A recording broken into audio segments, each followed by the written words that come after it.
이름 높여 기리세. 주님, 저희가 좀 다른 신이 아닌 오직 주님만을 우리의 신으로, 우리의 왕으로, 우리의 주권자로 모시는 자들임을 기억하게 하여 주시옵소서. 주님께서 허락하신 우리의 삶은 오직 주께로부터 말미암은 것이며, 우리가 걸어가는 이 길은 오직 참 주님으로부터 출발하여 주께 돌아갈 때에 비로소 의미가 있는 길임을 저희로 기억하게 하여 주시옵소서. 말씀을 통하여서 우리의 삶을 다시금 점검해 볼 수 있도록 도와주시고, 우리가 어떠한 길 위에 서 있으며 어떻게 무엇을 참 구하고 있고 추구하고 있는지를 냉철하게 판단할 수 있는 기회를 허락하여 주시며, 전 지체하지 않고 머뭇거리지 않고 회개하며 주님께로 돌이킬 수 있는 기회들을 허락하여 주시기를 간절히 간구드립니다. 이 아침에도 주께서 말씀을 통하여 우리에게 깨우치시기를 다시 한번 간절히 간구드리오며, 우리 주 예수 그리스도의 이름으로 기도드렸습니다. 아멘. 네, 열왕기하 17장입니다. 이제 드디어 우리 북이스라엘이 멸망하게 되는 이야기들을 저희가 보고 있는데요. 17장 24절부터 33절까지 말씀입니다. 네, 제가 먼저 읽겠습니다. 아수르 왕이 바벨론과 구다와 아와와 하맛과 스발와임에서 사람을 옮겨다가 이스라엘 자손을 대신하여 사마리아 여러 성읍에 두매 그들이 사마리아를 차지하고 그 여러 성읍에 거주하니라. 그들이 처음으로 거기 거주할 때에 여호와를 경외하지 아니하므로 여호와께서 사자들을 그들 가운데에 보내심에 몇 사람을 죽인지라. 그러므로 어떤 사람이 아수르 왕에게 말하여 이르되, 왕께서 사마리아 여러 성읍에 옮겨 거주하게 하신 민족들이 그 땅 신의 법을 알지 못하므로 그들의 신이 사자들을 그들 가운데에 보내매 그들을 죽였사오니 이는 그들이 그 땅 신의 법을 알지 못함이니이다 하니라. 아수르 왕이 명령하여 이르되, 너희는 그곳에서 사로잡아 온 제사장 한 사람을 그곳으로 데려다가되 그가 그곳에 가서 거주하며 그 땅 신의 법을 무리에게 가르치게 하라 하니, 이에 사마리아에서 사로잡혀간 제사장 중 한 사람이 와서 베델에 살며 백성에게 어떻게 여호와 경외할지를 가르쳤더라. 그러나 각 민족이 각기 자기의 신상들을 만들어 사마리아 사람이 지은 여러 산당들에 두되 각 민족이 자기들이 거주한 성읍에서 그렇게 하여 바벨론 사람들은 숫꽃 분옷을 만들었고 굿 사람들은 네르가를 만들었고 하맛 사람들은 아시마를 만들었고 아와 사람들은 니파스와 다르닥을 만들었고 스발과임 사람들은 그 자녀를 불살라 그들의 신 아드람멜렉과 아남멜렉에게 드렸으며, 그들이 또 여호와를 경외하여 자기 중에서 사람을 산당의 제사장으로 택하여 그 산당들에서 자기를 위하여 제사를 드리게 하니라. 이와 같이 그들이 여호와도 경외하고 또한 어디서부터 옮겨왔든지 그 민족의 풍속대로 자기의 신들로 섬겼더라. 아멘.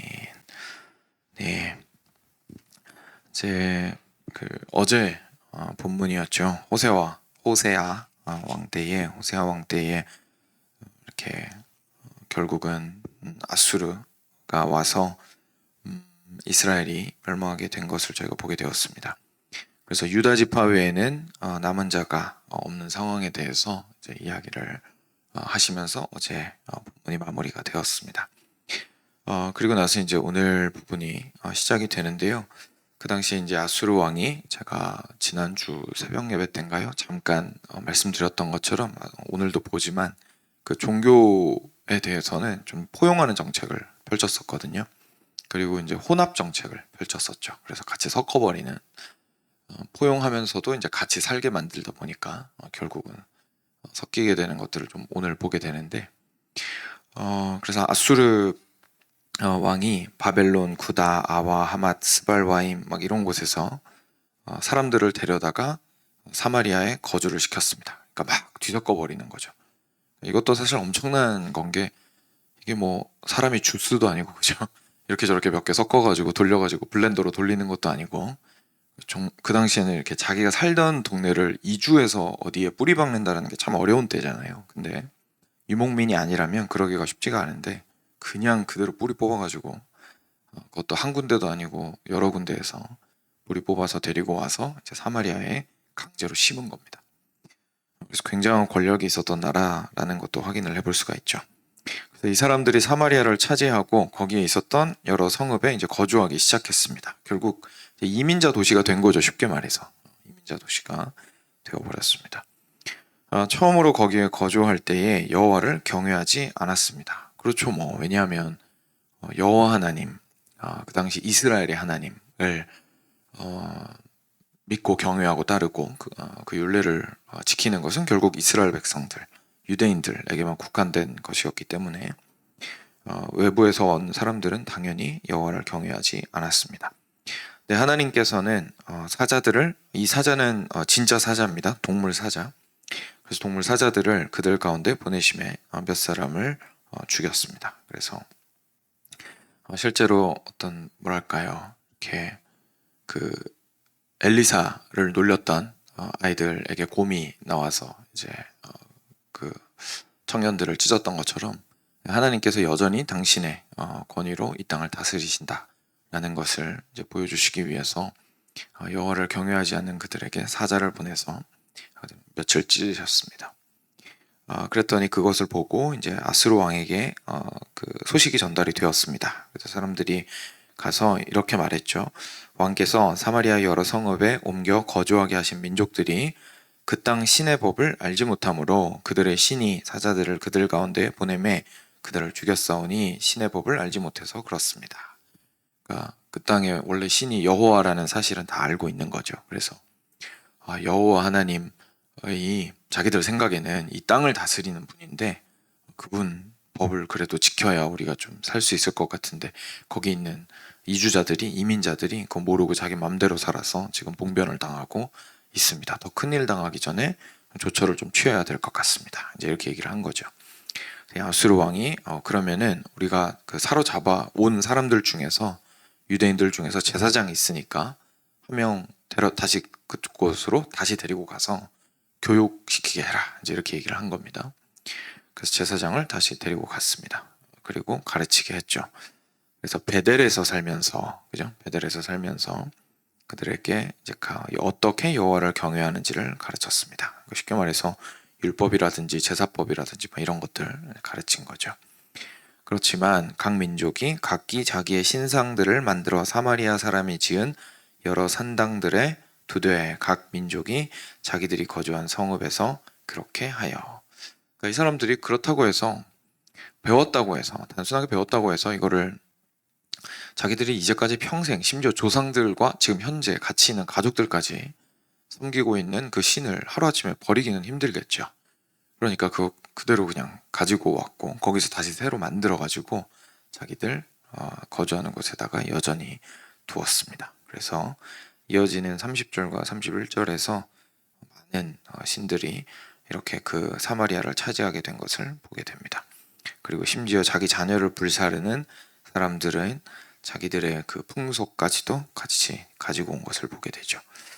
한번 상상해 보시면 사실 정말 난리도 아닌 상황이었을 겁니다. 그죠? 그러니까 그 당시에 그 의식이라는 것들이 굉장히 막 피가 낭자하고 또는 음란한 행위가 있고, 그리고 겉으로도 아주 웅장하고 화려하고 막 불과 연기와 이런 것들이 굉장히 많이 있었던 종교들이 많이 있었는데, 그 강력한 자기 색채를 가지고 있는 종교들이 한 도시에 모였으니까 사실은 한 하나님을 섬기기 위해서 모세와 여호수아를 통해서 이 가나안 땅으로 와서 남아있던 민족들을 몰아내느라고 그 수많은 세월들을 사용하고 에너지를 썼었는데, 다시 이제는 다른 민족들이 다 들어와서 이제는 예전보다 더 심각한 어떻게 보면 뭐랄까요, 종교 시장처럼 되어버린 이스라엘의 모습을 저희가 볼 수 있게 됩니다. 어떻게 보면 더 악화된 거죠. 가나안 때 보다 과연 이게 더 나으냐라고 말할 수 있을 정도로 굉장히 차마 눈 뜨고 보기 힘든 광경이 펼쳐지는 것을 보게 됩니다.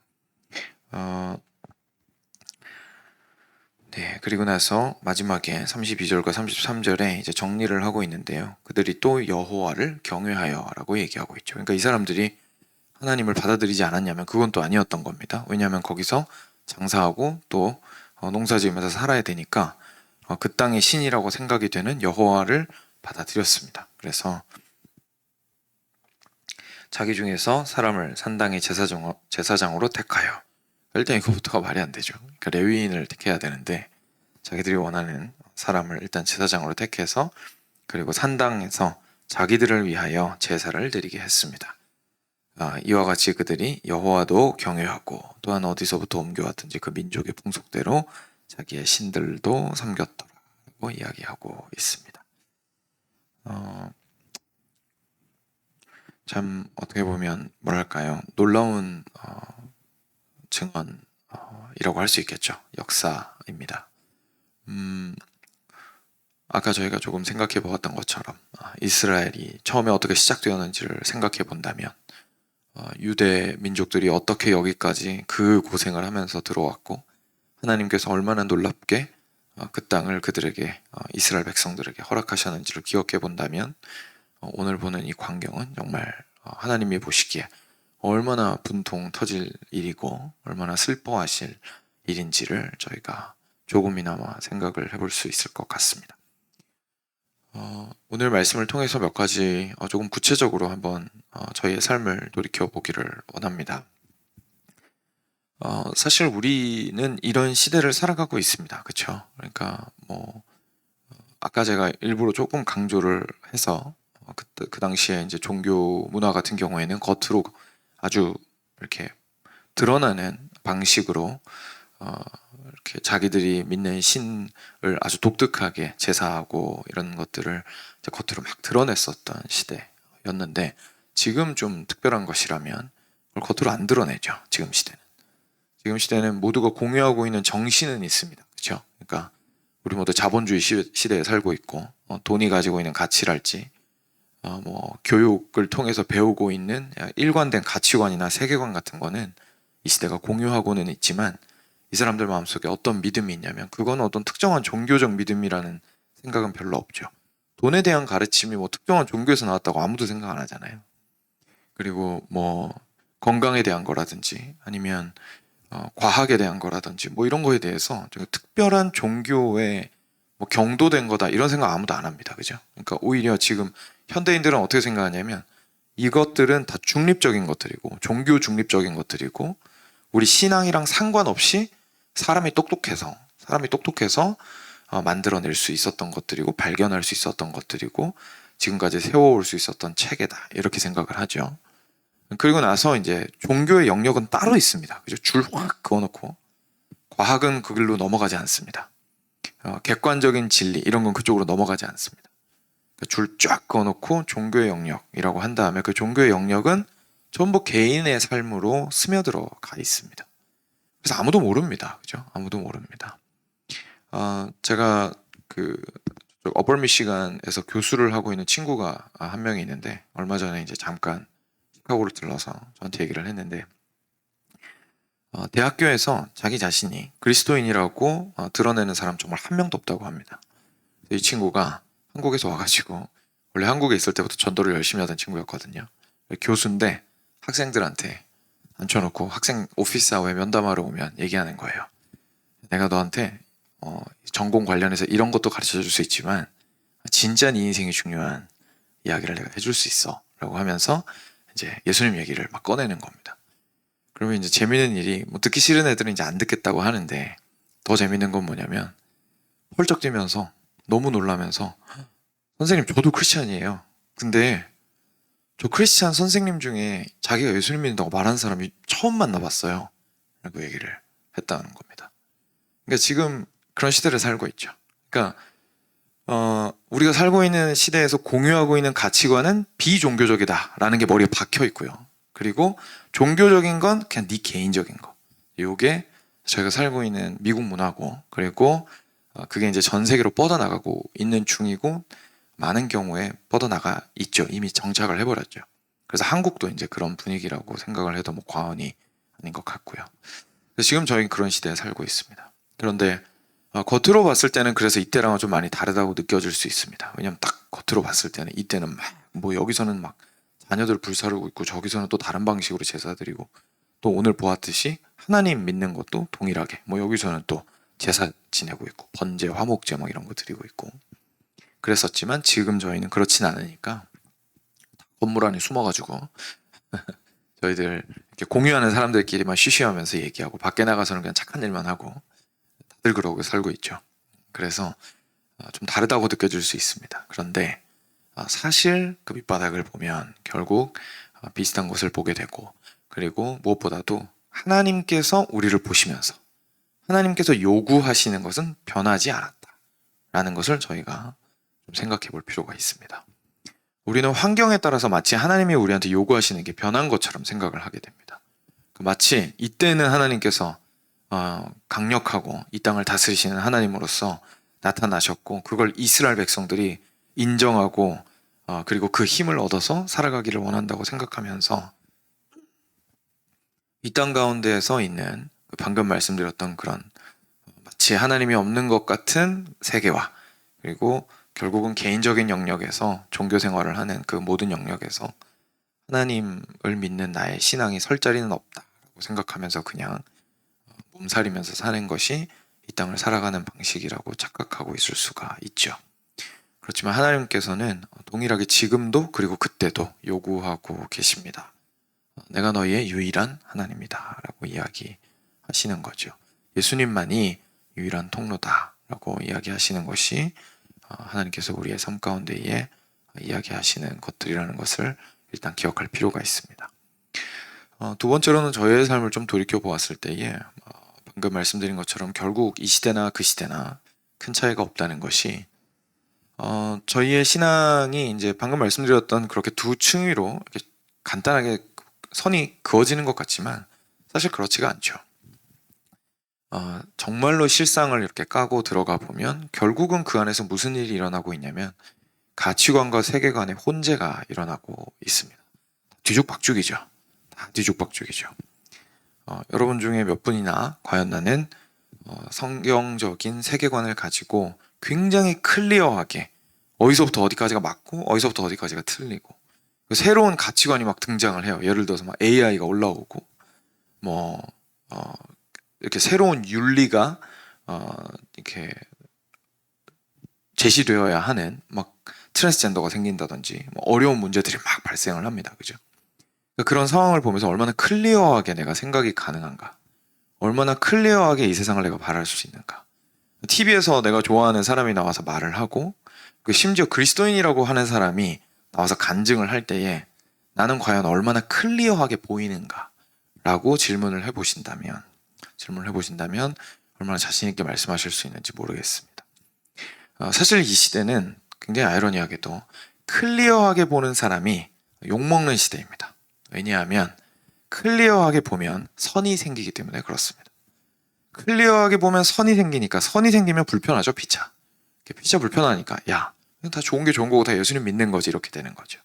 근데 오늘 말씀을 보듯이 다 믿는다고, 여호와 경외한다고 문제가 해결되는 것이 아니라는 것을 저희가 발견하게 됩니다. 하나님이 원하시는 건 날 믿으라 해서 끝나는 것이 아니라 나만 믿으라고 말씀하십니다. 나만 믿으라. 근데 우리가 살아가면서 하나님을 믿습니다 라고는 말하지만 하나님만 믿는지는 잘 모르겠습니다 라고 이야기하면서 선을 자꾸 희미하게 만들어 간다면 사실 우리도 모르게 이렇게 섞여 있는 자신을 발견하게 될 것이고 그렇습니다. 그래서 우리가 성경을 통해서 바른 선들을 확인하는 것은 참 소중하고 중요한 것들입니다. 물론 그 선을 함부로 그으면 안 되겠고, 그리고 그 선들은 굉장히 신중하고 올바르게 긋기 위해서 애써야 하고 고민하고 기도하고 해야 되는 것들인 건 맞습니다. 그러니까 이전에는 너무 함부로 그어서 문제였다면 지금은 너무 없애버려서 문제인 시대를 우리가 살고 있죠. 근데 양극단을 저희가 다 경험을 해봤으니까 너무 쉽게 그었을 때 발생하는 문제도 저희가 알고 있고 안 그었을 때에 발생하는 혼란도 저희가 알고 있죠. 그래서 그냥 무작정 받아들인다고 문제가 해결되는 것이 아니기 때문에 이 땅 가운데 살아가면서 우리가 어떻게 하면 하나님의 진리, 성경이 말하는 하나님의 진리 가운데 올바르게 서서 완벽할 수는 없겠지만 그래도 최선을 다해서 하나님께서 옳다 하시는 것을 옳다 여기고 그냥 단순하게 하나님을 경외하는 것으로 만족하지 않고 하나님만 경외할 수 있는 삶을 살아갈 것인가에 대해서 고민해야겠다라는 생각을 했으면 합니다. 이것이 우리의 삶을 바꾸기 위해서는 사실 상당한 치열한 싸움이 필요합니다. 많은 공부가 필요하고 고민이 필요합니다. 저희가 그냥 단순하게 세상에서 말하는 걸 저거는 혼합주의야 이렇게 만약에 얘기한다고 해도 문제가 해결이 안 되는 이유는 그럼 저게 혼합주의면 그럼 뭐가 맞는 거죠? 라고 질문을 했을 때 뭐가 맞는지 알 수 없다면 사실 그렇게 말한 것이 아무런 의미가 없기 때문입니다. 그냥 비판하고 나서 내 마음을 뭘로 채울지를 뭐 알 수가 없잖아요. 그래서 비판을 하고 나서는 항상 마음에 채울 것 정답이 있어야 되는데 그 정답을 우리가 알기 위해서는 결국 정말 치열하고 부지런하게 말씀으로 그리고 그 진리를 공부하기에 애써야 할 것입니다. 시간 같이 기도하겠습니다. 들으신 말씀 기억하시면서 자신의 삶이나 혹시 또 떠오르시는 기도가 필요한 부분들이 있으시다면 함께 기도함으로 주께 나아가도록 하겠습니다. 같이 기도하겠습니다.